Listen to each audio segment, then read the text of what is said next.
Pertanyaan sangat membuat banyak orang masuk Islam. Di Saudi banyak orang Filipina masuk Islam gara-gara pertanyaan ini. Kita tanyakan kepada mereka. Waktu Nabi Isa mati, dan dia harus mati supaya bisa nebus.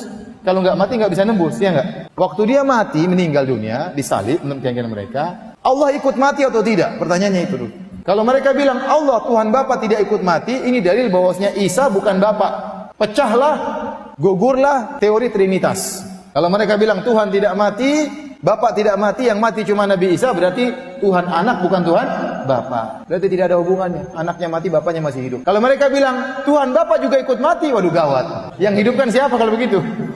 Kalau dia lagi mati, siapa yang ngurus alam semesta? Oh, iblis lagi senang waktu itu ya. Menguasai dunia, mumpung mati jangan hidup lagi. Mari kita panjatkan pujian dan syukur kita kepada Tuhan kita Yesus Kristus yang adalah Tuhan dan Juru Selamat bagi semua umat manusia. Di dalam video berikut ini, teman-temanku sekalian, Serong Ustadz mengatakan bahwa pertanyaan inilah yang membuat orang Kristen banyak masuk Islam. Ya, banyak yang mualaf karena pertanyaan ini, karena orang Kristen semakin bingung dan tidak bisa menjawab. Orang Kristen kita percaya bahwa Yesus mati di atas kayu salib, tetapi bagi saudara-saudara kita mereka tidak percaya Yesus diangkat secara hidup-hidup dan saat ini ada di surga. Nah, oke teman-teman, dia mengatakan bahwa jika Yesus mati di atas kayu salib, apakah Allahnya ikut mati? Jika Allahnya hidup, maka Yesus yang mati. Berarti benar Yesus adalah seorang nabi, seorang utusan, seperti manusia biasa. Tetapi jika Yesus mati dan Allahnya ikut mati, maka celakalah dunia ini. Siapa yang bisa menjaga dunia ini? Maka inilah yang merupakan pertanyaan-pertanyaan mereka, yang menurut saya ini adalah pertanyaan berandai-andai. Pertanyaan tidak mendasar dan memang mereka cocoknya adalah cocok logi. Ya, pertanyaan mereka adalah cocok logi. Ya. Nah, tapi teman-teman, kita akan meluruskan sedikit dan saya tidak banyak berbicara karena di dalam video berikut ini nanti akan dijelaskan secara detail oleh seorang pakar bagi kita semua. Nah, jadi sebelum kita masuk ke pembahasan videonya teman-teman, ya, tentang terkait dengan kematian Yesus Kristus di atas kayu salib. Ya. Allah menyatakan bahwa semua pada akhirnya akan mati. Dan semua manusia yang berdosa akan mati. Baik itu mati secara fisik dan mati secara rohani. Dan ini adalah petunjuk Allah kepada semua manusia. Sehingga di dalam perjanjian lama kita melihat hukum Musa menerapkan cara ini. Bahwa semua manusia yang berdosa akan mati. Semua manusia yang berdosa akan mati. Kecuali dengan satu cara, mereka harus ditebus dengan darah binatang ataupun darah hewan. Dan itulah yang akan dikorbankan menjadi korban penghapus dosa bagi mereka. Makanya di dalam perjanjian lama, ya, setiap para nabi atau para imam atau para umat-umat Allah pada saat itu yang berbuat dosa, ya, atau dikatakan najis, maka dengan cara lain untuk mereka hidup, mereka diselamatkan, mereka dibebaskan dari dosa, maka mereka harus mempersembahkan korban bakaran atau korban persembahan. Dan korban itu harus ada darah domba, ya, burung tekukur ataupun burung merpati. Dan binatang-binatang, darah binatang ini adalah yang sempurna, yang tidak bercacat celah. Dan itulah yang akan menghapus dosa-dosa mereka. Nah, kalau kita melihat tentang kematian Yesus Kristus, ya, dan kalau di dalam perjanjian lama, korban penghapusan dosa ini adalah hanya bersifat sementara. Sehingga kita melihat di dalam perjanjian baru, saudaraku sekalian, inilah mengapa Yesus harus datang ke dunia ini. Dengan cara mengorbankan dirinya, dia disiksa, dihina, disalib, bahkan mati di atas kayu salib. Supaya dia menjadi korban persembahan yang sempurna. Bukan lagi korban persembahan yang sementara, tetapi persembahan yang sempurna, berlaku satu kali untuk selama-lamanya. Dan itulah cara Allah kepada manusia. Sehingga kita melihat di dalam Ibrani pasal 9 ayat yang ke-22, seperti ini bunyinya teman-teman. Saya bacakan bagian B. Ibrani 9 ayat yang ke-22. Begini bunyinya. Tanpa penumpahan darah tidak ada pengampunan. Tanpa pengumpahan darah tidak ada pengampunan dosa. Jadi setiap orang yang berdosa harus ditebus dengan darah. Dan Yesuslah menjadi korban persembahan yang terakhir. Korban persembahan yang awal dan yang terakhir. Tidak ada lagi korban persembahan yang lain yang bisa menyelamatkan umat manusia dari dosa. Yaitu di atas kayu salib. Teman-teman jangan skip video ini. Kita akan melihat apa yang diperdebatkan. Ya, apa dalil Ustadz berikut ini. Dan akan jawab tuntas nanti di video terakhir. Ini pertanyaan sangat membuat banyak orang masuk Islam. Di Saudi banyak orang Filipina masuk Islam gara-gara pertanyaan ini. Kita tanyakan kepada mereka. Waktu Nabi Isa mati, dan dia harus mati supaya bisa nebus. Kalau nggak mati nggak bisa nebus, ya nggak? Waktu dia mati, meninggal dunia, disalib menurut keyakinan mereka. Allah ikut mati atau tidak? Pertanyaannya itu dulu.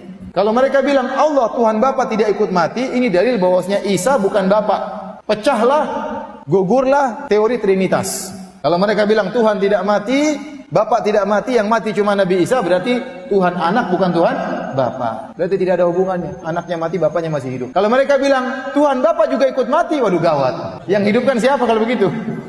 Kalau dia lagi mati, siapa yang ngurus alam semesta? Oh, iblis lagi senang waktu itu ya. Menguasai dunia, mumpung mati jangan hidup lagi. Ini pertanyaan membuat orang banyak masuk Islam.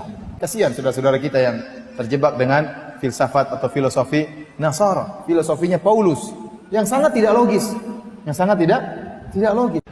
Yesus itu tidak mungkin mati disalib, misalnya heboh lagi. Itu ritual tahunan. Setiap tahun kita menghadapi itu. Dan biasanya kita orang Kristen mengadu ayat. Makanya kami ayatan. Sebab apa? Orang lain yang menyangkal salib juga punya ayat. Kalau ayat diadu dengan ayat, akhirnya terus jadi tukaran. Tidak selesai. Makanya saya katakan, sudahlah. Kamu kalau saya bacakan Alkitab saya, aku ya ora percaya. Mergo kowe ngarani kitabku palsu kan itu kan? Nah, kalau nanti saya ngutip ayatmu malah iso mlebu penjara karena penodaan agama. Sekarang tak tutup Alkitabku, tutupan kitabmu wani ora. Yesus disalib ora? Disalib, itu fakta sejarah. Nah, saya ingin kalau Kristen memelihara hari-hari terakhir kesengsaraan Kristus lewat puasa, doa ya. Makanya ada praktek puasa dan praktek menghayati Via Dolorosa dari abad pertama Masehi, seperti tertulis dalam buku Didache tadi. Tetapi juga ada catatan sejarah. Lah kenapa Yesus pernah hidup di muka bumi, masa tidak ada catatannya? Ketika gereja menekankan bahwa yang disalibkan pada masa pemerintahan Pontius Pilatus, apa artinya? Jelas kapan dia disalibkan, pada masa siapa, kaisarnya siapa, wali negerinya siapa, jelas sekali namanya Pilatus wali negerinya. Dan itu tercatat dalam dokumen sekuler, artinya dokumen di luar gereja. Apa intinya? Ini kita mulai Jumat Agung dulu, nanti sampai kita bicara Minggu Paskah. Seorang penulis Romawi namanya Cornelius Tacitus. Dia menulis tahun 90 Masehi. Yesus disalibkan 14 bulan Nisan tahun 33 Masehi. Sekarang dihitung 90 dikurangi 33, berapa tahun? 57 tahun. Proklamasi dari kita sekarang berapa? Tahun 45 sampai tahun 2022 lebih dari 70 tahun. Kok kue percaya? Wis 70 tahun luwih kok percaya? Wah, ini catatannya, Pak. Di mana catatannya? Proklamasi kami bangsa Indonesia dengan ini menyatakan kemerdekaan Indonesia. Jelas Jakarta 17 Agustus 1945 atas nama bangsa Indonesia, Soekarno Hatta. Wis enek catatannya. Koran-koran di zaman Jepang ada catatannya.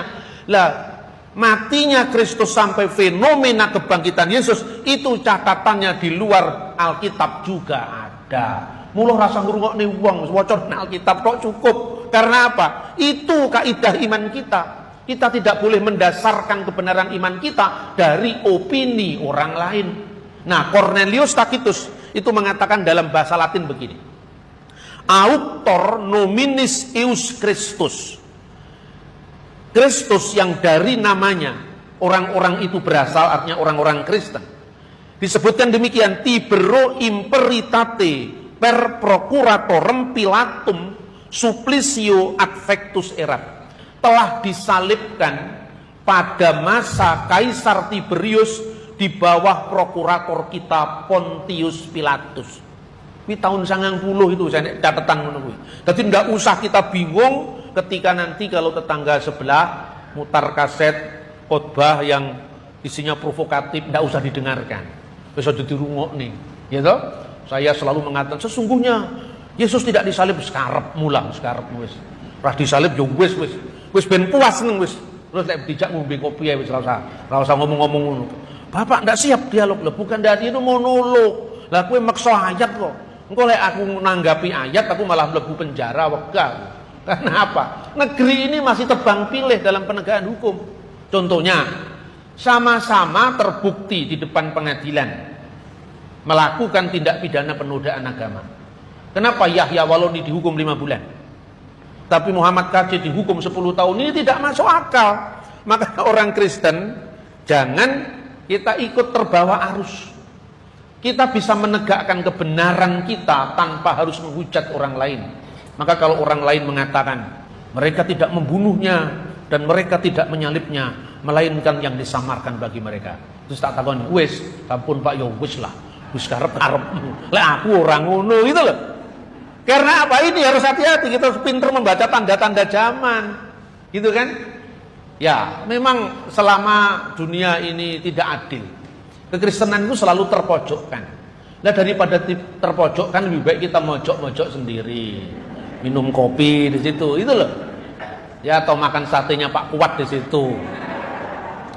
Saudara-saudara yang terkasih dalam Tuhan, ini bukti sejarah. Jadi itu artinya tentang kematian Kristus. Fakta sejarah. Makanya kalau kita mengikrarkan yang disalibkan pada masa pemerintahan Pontius Pilatus, jelas.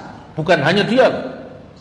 Sejarawan Yahudi yang namanya Flavius Josephus menulis tahun 95 Masehi.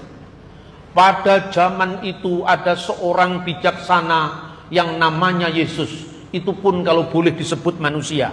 Sambil ngecek dia. Karena orang Kristen memiliki keyakinan bahwa Kristus itu Tuhan lebih daripada manusia.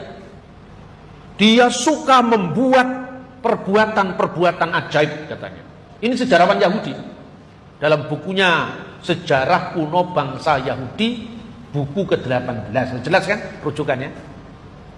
Kemudian diteruskan, dia mengumpulkan murid-muridnya, baik dari kalangan Yahudi dan bukan Yahudi. Dicek dari Alkitab. Yesus menyembuhkan seorang perwira di Kapernaum. Dia bukan Yahudi kan? Yesus memiliki murid ya, yang namanya Yohana istri Kusa, seorang pejabat saat itu. Yesus menyembuhkan seorang wanita di Siro, Fenisia, wilayah Sidon, wilayah Libanon, bukan Yahudi.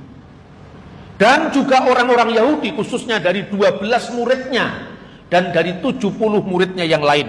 Karena dalam Lukas, selain Kristus memiliki 12 murid, sesuai dengan jumlahnya umat Israel yang terdiri dari 12 suku, juga ada 70 murid yang meneruskan jumlahnya 70 tua-tua Israel.